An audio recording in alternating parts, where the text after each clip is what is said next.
ગીર સોમનાથથી સમાચાર મળી રહ્યા છે। સૂત્રાપાડામાં ચોથા દિવસે માવઠાનો માર।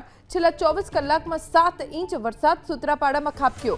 7 ઇંચ વરસાદથી ખેતરો જળબંબાકાર થઈ ગયા। મગફળી કપાસના પાક પલળી જતા સાવ નષ્ટ થયા છે અને ખેડૂતોને મોઢે આવેલો કોળિયો છીનવાઈ ગયો છે।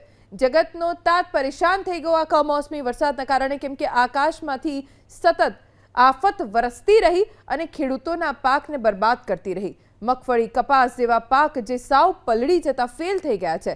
સૂત્રાપાડામાં 4 દિવસથી માવઠાનો માર સહન કરવાનો વારો આવી રહ્યો છે। છેલ્લા 24 કલાકમાં તો 7-7 ઇંચ વરસાદથી જમીન દેખાતી બંધ થઈ ગઈ। ખેતરો બેટમાં ફેરવાઈ ગયા અને પાકનો સોથ વળી ગયો। ગીર સોમનાથથી સમાચાર મળી રહ્યા છે। સૂત્રાપાડામાં ચોથા દિવસે માવઠાનો માર। છેલ્લા 24 કલાકમાં 7 ઇંચ વરસાદ સૂત્રાપાડામાં ખાબક્યો।